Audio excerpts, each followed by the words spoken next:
ನಿವೃತ್ತ ಡಿಜಿ ಓಂ ಪ್ರಕಾಶ್ ಅವರ ಪುತ್ರಿ ಕೃತಿಕಾ ದಾಂಧಲೆ ನಡೆಸಿರುವಂತಹ ಒಂದು ಘಟನೆ ನಡೆದಿದೆ. ಅದು ಕೂಡ ನಂದಿನಿ ಪಾರ್ಲರ್ಗೆ ಹೋಗಿ ಅಲ್ಲಿ ರಂಪಾಟ ಮಾಡಿದ್ದಾರೆ. ನಂದಿನಿ ಪಾರ್ಲರ್ಗೆ ನುಗ್ಗಿ ವಸ್ತುಗಳನ್ನೆಲ್ಲ ಪೀಸ್ ಮಾಡಿದ್ದಾರೆ. ಸಿಬ್ಬಂದಿಗೂ ಥಳಿಸಲಾಗಿದೆ. ಕೃತಿಕಾ ವರ್ತನೆಗೆ ಸ್ಥಳೀಯರಂತೂ ತಬ್ಬಿಬ್ಬಾಗಿದ್ದಾರೆ. ಓಂ ಪ್ರಕಾಶ್ ಕೊಲೆಯ ಬಳಿಕ ಕೃತಿಕಾ ಸಹೋದರ ಬೇರೆಡೆಗೆ ಶಿಫ್ಟ್ ಆಗಿದ್ದಾರೆ. ಈಕೆ ಒಬ್ಬರೇ ಆ ಇಡೀ ಮನೆಯಲ್ಲಿ ವಾಸವಾಗಿದ್ದಾರೆ, ಒಬ್ಬಂಟಿಯಾಗಿ. ಮನೆಯ ಪಕ್ಕದಲ್ಲಿದ್ದ ನಂದಿನಿ ಪಾರ್ಲರ್ಗೆ ಕೃತಿಕಾ ಬಂದಂತಹ ಹೊತ್ತಲ್ಲಿ ಇದಾಗಿರುವುದು. ಪಾರ್ಲರ್ನ ಸಿಬ್ಬಂದಿ ಮತ್ತು ಅಲ್ಲಿದ್ದಂತಹ ವಸ್ತುಗಳು ಎಲ್ಲವನ್ನೂ ಕೂಡ ಆಕೆ ಚೆಲ್ಲಾಪಿಲ್ಲಿ ಮಾಡಿರುವುದು. ಅಲ್ಲಿ ಹೇಗೆ ಕೃತಿಕಾಳ ವರ್ತನೆ ಅಂತ, ಈ ಓಂ ಪ್ರಕಾಶ್ ಅವರ ಕೊಲೆ ಪ್ರಕರಣದಲ್ಲಿ ಇವರ ತಾಯಿ ಈಗ ಜೈಲಿನಲ್ಲಿದ್ದಾರೆ. ಈಕೆ ಹೊರಗೆ ಬಂದಿದ್ದಾರೆ.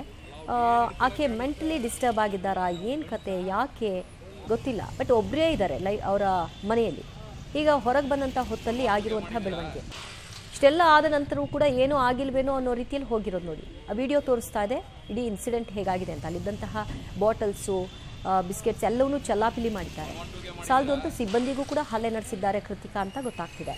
ಸ್ಥಳೀಯರಂತೂ ಈಕೆಯ ಕಿರಿಕಿರಿಯಿಂದಾಗಿ ಯಾವಾಗ ಏನು ಮಾಡ್ತಾರೋ, ಯಾವ ಹೊತ್ತಲ್ಲಿ ಎಷ್ಟು ಗಲಾಟೆ ಮಾಡ್ತಾರೋ ನಮಗಂತೂ ಸಾಕಾಗೋಗಿದೆ ಅಂತಾರೆ. ಸ್ವತಃ ಅವರ ಸಹೋದರನೇ ಆ ಮನೆಯಲ್ಲಿ ಇರೋದಕ್ಕೆ ಸಾಧ್ಯ ಇಲ್ಲ ಅಂತ ಅವ್ರು ಸೆಪ್ರೇಟ್ ಆಗಿ ಹೋಗಿ ವಾಸವಾಗಿದ್ದಾರೆ. ಸರ್, ಕಸ್ಟಮರ್ ಇದ್ರು, ಸೈಡ್ಗೆ ಹೋಗಿ ಅಂದರೆ ಮೇಡಮ್ನ ಸೈಡ್ಗೆ ಹೋಗಿ ಅಂತ ಅಷ್ಟೇ ಅಂದಿದ್ದೀನಿ. ಏನು ಮಾತಾಡಲಿಲ್ಲ. ಎಲ್ಲ ಫುಲ್ ಬಂದು ಎಲ್ಲ ಹೊಡೆದಾಕ್ಬಿಟ್ಟು, ಕೈ ಹೊಡೆದ್ಬಿಟ್ಟು, ಕಾಲು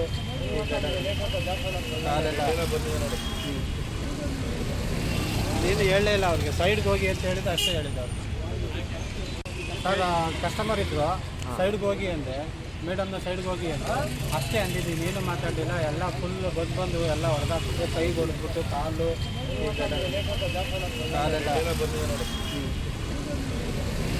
ನೀನು ಹೇಳಲೇ ಇಲ್ಲ ಅವ್ರಿಗೆ. ಸೈಡ್ಗೆ ಹೋಗಿ ಅಂತ ಹೇಳಿದ್ದು ಅಷ್ಟೇ ಹೇಳಿದ್ದು ಅವ್ರಿಗೆ. ಒಂದು ಅಂಗಡಿಗೆ ಬಂದ ಮೇಲೆ ನಿಮ್ಗೆ ಏನು ಬೇಕು ತಗೊಳ್ಬೇಕು, ಶಿಸ್ತಾಗಿ ಹೋಗಬೇಕು. ಬೇರೆಯವ್ರಿಗೂ ಕಿರಿಕಿರಿ ಮುಜುಗರ ತರೋ ರೀತಿಯಲ್ಲಿ ಇರಬಾರ್ದು.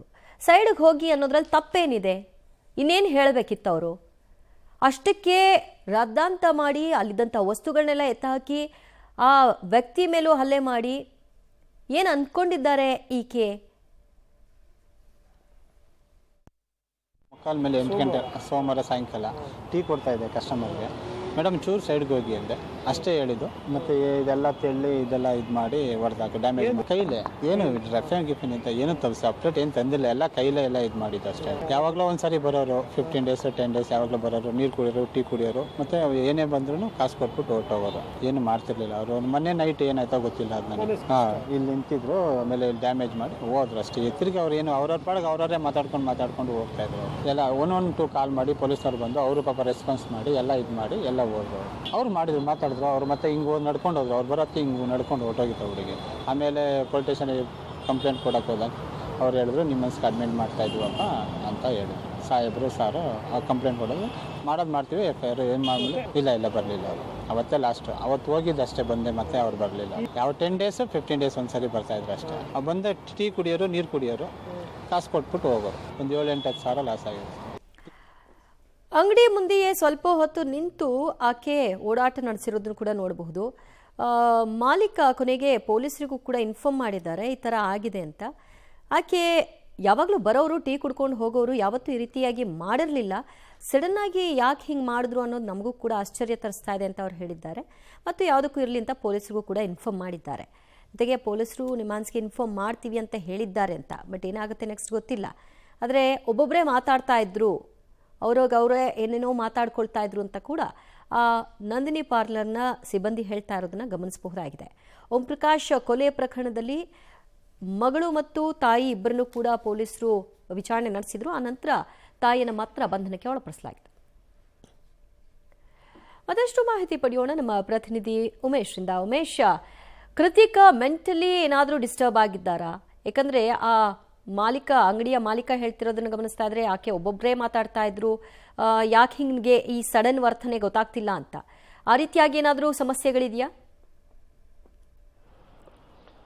ದಿವ್ಯಜ್ಯೋತಿ ಖಂಡಿತವಾಗ್ಲೂ ಆ ರೀತಿಯ ಕೆಲವು ಸಮಸ್ಯೆಗಳಿರೋದ್ರ ಬಗ್ಗೆ ಅಧಿಕಾರಿಗಳೇ ಸ್ಪಷ್ಟಪಡಿಸಿರುವಂಥದ್ದು. ಯಾಕೆಂದ್ರೆ ಅವರ ತಂದೆ ನಿವೃತ್ತ ಡಿ.ಜಿ. ಓಂ ಪ್ರಕಾಶ್ ಕೊಲೆಯಾದ ಸಂದರ್ಭದಲ್ಲಿ ಪೊಲೀಸರು ಕೂಡ ಇನ್ವೆಸ್ಟಿಗೇಷನ್ ಶುರು ಮಾಡಿದಂಥ ವೇಳೆಯಲ್ಲಿ ಅವರಿಗೆ ಟ್ರೀಟ್ಮೆಂಟ್ ಅವಶ್ಯಕತೆ ಇದೆ ಅನ್ನೋ ಆಂಗಲಲ್ಲಿ ಒಂದಷ್ಟು ದಿನಗಳ ಕಾಲ ನಿಮ್ಹಾನ್ಸ್ ಆಸ್ಪತ್ರೆಯಲ್ಲೂ ಕೂಡ ಚಿಕಿತ್ಸೆ ಕೊಡಿಸಿದ್ರು. ಅದಾದ ನಂತರದಲ್ಲಿ ಯಾವಾಗ ಅವ್ರ ತಂದೆ ಕೊಲೆ ಆಗ್ತಾರೆ, ನಂತರದಲ್ಲಿ ಅವ್ರ ತಾಯಿ ಜೈಲಿಗೆ ಹೋಗಿದ್ದಾರೆ. ಅವರ ಅಣ್ಣ ಏನಿದ್ರು ಅವರು ಈ ಘಟನೆಗಳಿಂದ ಬೇಸತ್ತು ಅವರು ಆ ಮನೆಯಿಂದ HSR ಲೇಔಟ್ನ ಮನೆಯಿಂದ ಬೇರೆ ರಾಜ್ಯಕ್ಕೆ ಶಿಫ್ಟ್ ಆಗಿದ್ದಾರೆ ಅನ್ನೋದ್ರ ಬಗ್ಗೆ ಮಾಹಿತಿ ಇದೆ. ಹಾಗಾಗಿ ಈಗೇನು ಕೃತಿಕ ಇದ್ದಾರೆ ಅವರು ಇಡೀ ಮನೆಯಲ್ಲಿ ಒಬ್ಬರೇ ಏಕಾಂಗಿಯಾಗಿ ವಾಸವಿರ್ತಾರೆ. ಯಾರ ಜೊತೆಗೂ ಹೆಚ್ಚು ಮಾತಾಡೋದಿಲ್ಲ. ಮತ್ತು ಸಂಬಂಧಿಕರು ಯಾರು ಫ್ರೆಂಡ್ಸ್ ಕೂಡ ಆಕೆಯನ್ನು ಮಾತಾಡಿಸುವಂಥ ಪ್ರಯತ್ನ ಮಾಡ್ತಿಲ್ಲ. ಹೀಗಾಗಿ ಕಳೆದ ಸೋಮವಾರ ಸಂಜೆ ಸುಮಾರಿಗೆ ಅವ್ರ ಮನೆ ಪಕ್ಕದಲ್ಲಿರುವಂಥ ನಂದಿನಿ ಪಾರ್ಲರ್ ಇದೆ, ಅಲ್ಲಿಗೆ ಹೋಗ್ತಾರೆ. ಅಲ್ಲಿ ಹೋದಂಥ ವೇಳೆಯಲ್ಲಿ ಆ ಮಾಲೀಕನಿರ್ತಾರೆ ವ್ಯಾಪಾರಸ್ಥ, ಅವ್ರನ್ನ ಹಿಂಗೆ ದಿಟ್ಟಿಸಿ ನೋಡ್ಕೊಂಡು ನಿಂತಿರ್ತಾರೆ. ಆ ಸಂದರ್ಭದಲ್ಲಿ ಅವರು ಒಂದು ರೀತಿಯಾಗಿ ಗಲಿಬಿಲಿಗೊಂಡು ಮೇಡಮ್ ಸ್ವಲ್ಪ ಸೈಡಿಗೆ ಬನ್ನಿ ಅಂತ ಒಂದು ಮಾತು ಹೇಳಿರ್ತಾರೆ ಅನ್ನೋದ್ರ ಬಗ್ಗೆ ಆತ ಹೇಳಿರುವಂಥದ್ದು.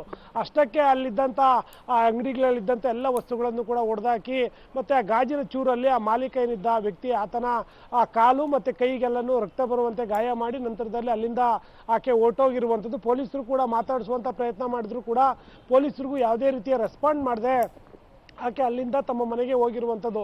ಈ ಸಂಬಂಧಪಟ್ಟಾಗಿ HSR ಲೇಔಟ್ ಪೊಲೀಸ್ ಠಾಣೆಯಲ್ಲಿ ದೂರು ಕೂಡ ದಾಖಲಾಗಿ ಆ ಸಂಬಂಧಪಟ್ಟಾಗಿ ತನಿಖೆ ನಡೀತಾ ಇದೆ. ದಿವ್ಯಜ್ಯೋತಿ. ಥ್ಯಾಂಕ್ ಯು ಉಮೇಶ್ ನಿಮ್ಮೆಲ್ಲ ಮಾಹಿತಿಗೆ.